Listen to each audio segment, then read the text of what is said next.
This virtual mode of human life that we've entered into and is now being boosted by COVID, we're being forced into live more online, a lot more online, and gradually we're moving more of human infrastructure online. More of human interactions and transactions are moving online.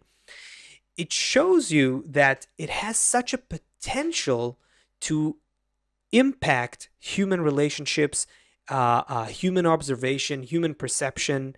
There is a lot that we can probably do with it if our goal would be to better connect with each other.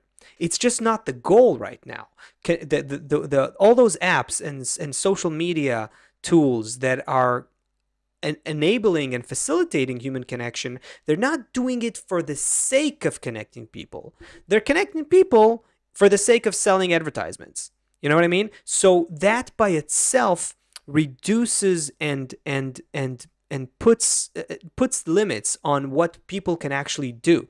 But if you just think about the raw potential, then this internet thing, this virtual connection thing, can help us, may help us identify more with our higher level of consciousness versus identifying with our body. The digital space can help us get used to the idea that what's the digital space? You know, anyone from anywhere in the world, on any continent, at whatever time, can throw stuff in digital form into a space that is shared by all, regardless of time, space, and motion. That kind of has the potential to get us used to the idea that we share some virtual, non-material, collective space that is shared by all mankind. It gets us used to the idea that we might just treat ourselves as a collective entity.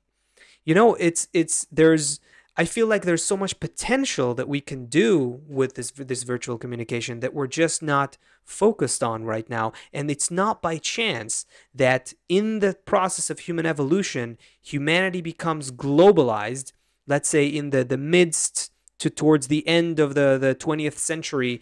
And then from the end of the 20th century into the 21st century, we're becoming super virtual as well.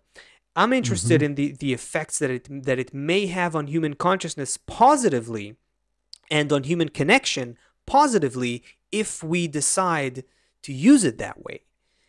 I'm not sure that it's going to be a decision, so to speak. I think there's a small group that will decide, like us. But I think that through despair of being able to be fulfilled, then these thoughts will, because it's so like, talk more about that despair. What's that what do you mean by despair? Like, because despair means I'm totally helpless. That's how I see despair.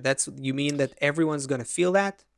How do you see that? I don't know what everyone is going to feel, and humanity is kind of gradated gradation. There's different Yep. kind of level. Maybe what COVID helps us see and reach despair from is in finding pleasures in getting satisfaction and pleasure from what we know and feel in the material world.